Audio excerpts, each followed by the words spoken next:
اعوذ باللہ من الشیطان الرجیم بسم اللہ الرحمن الرحیم اليوم اکملت لکم دینکم واتممت علیکم نعمتی ورضیت لکم الاسلام دینا۔ بسم اللہ الرحمن الرحیم، الحمدللہ رب العالمین، والصلاة والسلام علی نبینا محمد وعلی آلہ وصحبہ اجمعین ومن تبعہم بإحسان الی یوم الدین۔ اللہ رب العالمین قرآن کریم کے اندر ارشاد فرماتا ہے، اعوذ باللہ من الشیطان الرجیم، الیوم اکملت لکم دینکم واتممت علیکم نعمتی ورضیت لکم الاسلام دینا۔ اللہ رب العالمین سورہ مائدہ کی اس آیت کے اندر صاف طور سے ہمیں پیغام دے رہا ہے کہ ہم نے تمہارے لیے دین کو مکمل کر دیا۔ الیوم اکملت لکم دینکم، اللہ کے نبی صلی اللہ علیہ وسلم کی زندگی کے آخری ایام میں یہ آیت نازل ہوئی، جس کے اندر اللہ رب العالمین نے اللہ کے نبی صلی اللہ علیہ وسلم کو، صحابہ کرام کو اور بعد میں آنے والی پوری امت کو یہ پیغام دیا کہ آج کے دن ہم نے آپ کے لیے دین کو مکمل کر دیا۔ الیوم اکملت لکم دینکم واتممت علیکم نعمتی، اور آپ کے اوپر ہم نے اپنی نعمت کو مکمل کر دیا۔ ورضیت لکم الاسلام دینا، اور تمہارے لیے دین اسلام سے میں راضی ہو گیا، تمہارے لیے اسلام کو ہم نے دین کے طور پر پسند کیا۔ اس آیت کے اندر ہمارے لیے، ہم سب کے لیے، پوری امت مسلمہ کے لیے یہ واضح پیغام ہے کہ ہمارا دین مکمل ہو چکا ہے۔ اس کے اندر نہ تو کسی اضافے کی گنجائش ہے اور نہ ہی کسی کمی کی گنجائش ہے۔ اب اگر کوئی شخص دین کے اندر کسی نئی چیز کا ایجاد کرتا ہے یا دین کے اندر کسی چیز کو حذف کرتا ہے اور کم کرتا ہے، تو گویا کہ وہ اس آیت کو جھٹلا رہا ہے، کیونکہ یہ آیت ہمیں بتا رہی ہے کہ دین مکمل ہو چکا ہے۔ اللہ تعالی ہمیں بتا رہا ہے کہ دین مکمل ہے، اور مکمل اسی چیز کو کہتے ہیں جس کے اندر اضافے کی کوئی گنجائش نہ ہو۔ اب اگر ہم کوئی چیز اضافہ کر رہے ہیں تو گویا کہ اللہ رب العالمین کے اس فرمان سے حکم عدولی کر رہے ہیں، اللہ رب العالمین کی اس آیت کو جھٹلا رہے ہیں، اور ہم یہ ثابت کرنا چاہتے ہیں کہ ابھی دین مکمل نہیں ہوا ہے، بلکہ دین کے اندر اضافے کی اور کمی کی گنجائش ہے۔ نعوذ باللہ من ذالک۔ محترم سامعین کرام، یہ رجب کا مہینہ چل رہا ہے، اور دنیا کے اندر جہاں بہت ساری بدعات اور خرافات نے جنم لے لیا ہے، انہی بدعات اور خرافات میں سے رجب کے اندر پائی جانے والی بعض بدعتیں ہیں۔ رجب کا مہینہ یہ حرمت والے مہینوں میں سے ایک مہینہ ہے۔ اللہ رب العالمین نے قرآن کریم کے اندر ارشاد فرمایا ہے کہ ہم نے مہینوں کی تعداد 12 بنائی، اور ان 12 مہینوں میں سے 4 مہینے حرمت والے ہیں۔ وہ 4 مہینے ہیں ذوالقعدہ، ذوالحجہ، محرم اور رجب۔ تو اس میں کوئی شک نہیں ہے کہ رجب یہ حرمت والا مہینہ ہے، لیکن حرمت والے مہینہ ہونے کا مطلب صرف ہی اور صرف یہ ہے کہ ہم اس کی اسی طرح سے تعظیم کریں گے، یا اس کے اندر وہی اعمال کریں گے، یا اس کی حرمت کی پاسداری اسی طرح سے کریں گے جس طرح سے کتاب و سنت کے اندر وارد ہے۔ حرمت والے مہینہ ہونے کا مطلب یہ ہرگز نہیں ہے کہ اس مہینے کے اندر ہم اپنی طرف سے بہت ساری من گھڑت عبادتیں اور بہت سارے اعمال ہم اپنی طرف سے منسوخ کر کے اس مہینے کے اندر انجام دیں گے۔ لیکن افسوس کا مقام ہے کہ اس مہینے کے اندر بہت ساری بدعات اور خرافات ایجاد کر لی گئی ہیں، جن کا ہماری دین اور ہماری شریعت کے اندر کوئی اصل نہیں ہے۔ اور جیسا کہ میں نے قرآن کریم کی آیت کی روشنی میں عرض کیا کہ اگر دین کے اندر کسی نئی چیز کا ایجاد کیا گیا تو وہ جائز نہیں ہے، بلکہ اس کا شمار بدعات کے اندر ہوگا۔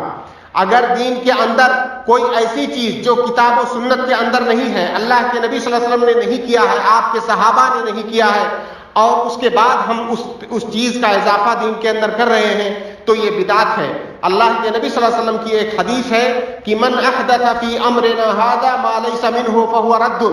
جس نے ہمارے دین کے اندر کسی نئی چیز کا ایجاد کیا تو وہ مردود ہے، وہ قابل قبول نہیں ہے اللہ تبارک تعالیٰ کے نزدیک، کیونکہ اللہ تعالیٰ کے نزدیک وہی قابل قبول ہے جس کا حکم اللہ نے دیا ہے اور اللہ کے رسول نے دیا ہے، کیونکہ اللہ تعالیٰ نے دین کو مکمل کر دیا ہے۔ اب ہم کسی نئی چیز کا ایجاد کریں تو یہ بدعت ہے اور یہ قابل قبول نہیں ہے۔ اسی طرح سے ایک اور حدیث میں اللہ کے نبی صلی اللہ علیہ وسلم ارشاد فرماتے ہیں کہ من عمل عملا لیس علیہ امرنا فہو رد، کسی آدمی نے ایسا کام کیا، ایسی عبادت کی جس کا ہم نے حکم نہیں دیا ہے، جو ہمارے دین کا حصہ نہیں ہے، اگر کسی نے کوئی ایسی عبادت کی تو وہ عبادت مردود ہے، وہ قابل قبول نہیں ہے، اللہ تعالیٰ کی بارگاہ میں وہ عبادت قبول نہیں ہوگی، بلکہ اس سے آگے اس سے بڑھ کر بلکہ اس سے خطرناک بات یہ ہے کہ نہ صرف یہ کہ وہ عبادت قبول نہیں ہوگی، بلکہ وہ دین کے اندر بدعت اور دین کے اندر اضافہ شمار ہوگا، اور بجائے اس کے کہ ہمیں اس پر ثواب ملے، ہمیں اس پر گناہ ملے گا۔ تو رجب کے اندر جو بدعات ایجاد کی گئی ہیں انہی میں سے ایک بدعت ہے 27 رجب کی رات کو 27 رجب کی رات کو احتفال کرنا اور عید منانا، اور 27 رجب کی رات کو سیلیبریٹ کرنا، اس میں خاص قسم کی عبادتیں کرنا، اس میں محفلیں سجانا، یہ رجب کی بدعات میں سے ایک بدعت ہے۔ بہت سارے لوگ یہ تصور کرتے ہیں اور یہ دعویٰ کرتے ہیں کہ 27 رجب کو اللہ کے نبی صلی اللہ علیہ وسلم کا معراج ہوا تھا، لیکن شریعت کے اندر کوئی ایسی دلیل نہیں موجود ہے کہ اللہ کے نبی صلی اللہ علیہ وسلم کا معراج 27 رجب کی رات کو ہی ہوا تھا۔ اور بالفرض اگر یہ تسلیم بھی کر لیا جائے کہ اللہ کے نبی صلی اللہ علیہ وسلم کا معراج 27 رجب کی رات کو ہوا تھا، تو اس سے یہ کہاں ثابت ہوتا ہے کہ ہم اس رات کو عید منائیں یا اس رات کو سیلیبریٹ کریں، اس رات کو محفلیں سجائیں؟ کیونکہ اگر ایسی کوئی بات ہوتی تو اللہ کے نبی صلی اللہ علیہ وسلم جو کہ دین کو لانے والے تھے اور ہر بھلائی اور ہر خیر کے کام میں سبقت لے جانے والے تھے، اللہ کے نبی صلی اللہ علیہ وسلم ایسا ضرور کیے ہوتے، اور صحابہ کرام بھی اللہ کے نبی صلی اللہ علیہ وسلم کی اتباع میں ایسا کیے ہوتے، لیکن نہ تو اللہ کے نبی صلی اللہ علیہ وسلم نے کیا، نہ صحابہ کرام نے، اور نہ سلف صالحین نے۔ اس لیے 27 رجب کی رات کو محفلیں سجانا، خاص قسم کی عبادتیں کرنا، یہ بدعت ہے جو کہ اللہ کے نبی صلی اللہ علیہ وسلم سے ثابت نہیں ہے۔ اسی طرح سے رجب کے مہینے میں جو بدعتیں کی جاتی ہیں انہی میں سے ایک خاص قسم کی نماز ہے جس کو صلاۃ الرغائب یا صلاۃ الرغائب کا نام دیا جاتا ہے، جو کہ رجب کے مہینے میں پڑھنے والے پہلے جمعہ کی رات کو مغرب اور عشاء کے درمیان یہ نمازیں پڑھتے ہیں کچھ لوگ۔ یہ بھی ایک بہت بڑی بدعت ہے اور اس کا بھی کوئی ثبوت ہماری شریعت کے اندر نہیں ہے، اللہ کے نبی صلی اللہ علیہ وسلم سے، صحابہ کرام سے، اسلاف سے اس کا کوئی ثبوت نہیں ہے۔ اور ہمیں یہ قاعدہ اور یہ اصول یاد رکھنا چاہیے کہ عبادات میں اصل جو ہے توقیف ہے۔ توقیف کا مطلب یہ ہے کہ ہمیں صرف وہی عبادتیں کرنی ہیں جس کا حکم ہمیں اللہ اور اس کے رسول نے دیا ہے، جو اللہ کے نبی صلی اللہ علیہ وسلم سے ثابت ہے، ہمیں صرف وہی عبادتیں کرنی ہیں۔ اگر ہم آگے بڑھ کر کے کسی نئی عبادت کا دین کے اندر ایجاد کرتے ہیں تو یہ بدعت ہے اور یہ قابل قبول نہیں ہے، جیسا کہ میں نے شروع میں عرض کیا۔ اسی طرح سے رجب کی بدعات میں سے رجب کے کنڈے ہیں، خاص قسم کا پکوان بنایا جاتا ہے خاص عقیدے کے تحت، یہ بھی رجب کی بدعات میں سے ہے۔ اللہ تبارک تعالی ہمیں ان بدعات سے بچائے۔ یہاں آپ نے سوال کیا تھا کہ رجب کے جو کنڈے بنائے جاتے ہیں وہ کسی خاص آدمی کے نام سے بنائے جاتے ہیں۔ آپ کا کہنا یہ تھا کہ جب وہ کھانا جو ہے غیر اللہ کے نام پر اگر بنایا جا رہا ہے تو ہم اسے بدعت کیوں کہتے ہیں، ہم اسے شرک کیوں نہیں کہتے ہیں؟ دیکھیے، بدعت کا مطلب ہوتا ہے کہ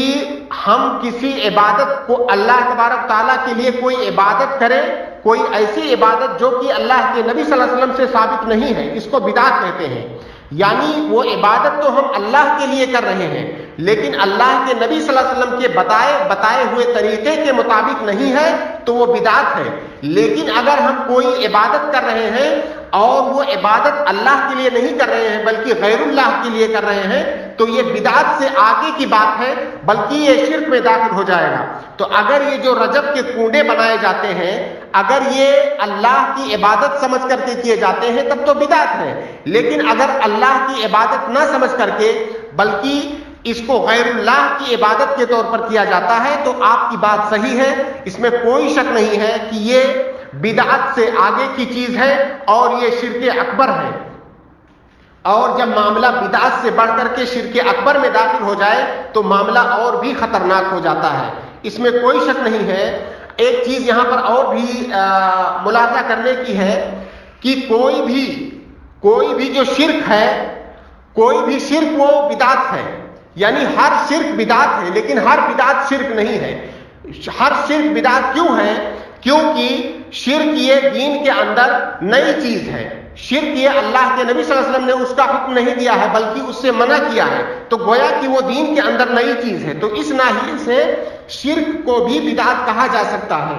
لیکن بدعت کو شرک نہیں کہا جا سکتا ہے، کیونکہ بدعت میں ضروری نہیں ہے کہ وہ عبادت غیر اللہ کے لیے کی جا رہی ہو، لیکن اگر وہ عبادت غیر اللہ کے لیے کی جا رہی ہے تو جیسا کہ میں نے عرض کیا یہ معاملہ بدعت سے آگے بڑھ کر کے شرک میں داخل ہو جائے گا اور اس وقت بات اور بھی خطرناک ہو جائے گی۔ اس لیے ہمیں متنبہ رہنے کی ضرورت ہے اور ہمارے آس پاس جو لوگ ہیں انہیں بھی بتانے کی ضرورت ہے کہ دین ہمارا مکمل ہو چکا ہے۔ ہم اللہ کے نبی صلی اللہ علیہ وسلم جو دین لے کر کے آئے تھے کیا وہ دین ہمارے لیے کافی نہیں ہے؟ کیا اللہ کے نبی صلی اللہ علیہ وسلم نے کوئی ایسا خیر کا کام جس کو کہ ہمیں کرنا چاہیے، کیا اللہ کے نبی صلی اللہ علیہ وسلم نے ہم تک وہ نہیں پہنچایا؟ کیا اللہ کے نبی صلی اللہ علیہ وسلم نے جو ہے رسالت اور اللہ تبارک تعالیٰ کا پیغام ہم تک پہنچانے میں کوئی کوتاہی کی؟ نعوذ باللہ من ذالک۔ اگر یہ جو رجب کے اندر جو عبادتیں کی جاتی ہیں اگر ان سے اللہ کا تقرب حاصل ہوتا، اللہ کی عبادت ہوتی، تو کیا اللہ کے نبی صلی اللہ علیہ وسلم یہ چیزیں ہم تک نہیں پہنچاتے؟ ضرور پہنچاتے۔ اللہ کے نبی صلی اللہ علیہ وسلم نے جب اس کو نہیں کیا، صحابہ کرام نے نہیں کیا، تو ہمیں کیا ضرورت ہے کہ ہم دین کے اندر نئی چیزوں کا ایجاد کریں اور بجائے اس کے کہ ہمیں اس پر ثواب ملے ہم اس پر گنہگار ہوں۔ اللہ تبارک تعالی ہم سب لوگوں کو دین کو سمجھنے اور اس پر عمل کی توفیق عطا فرمائے۔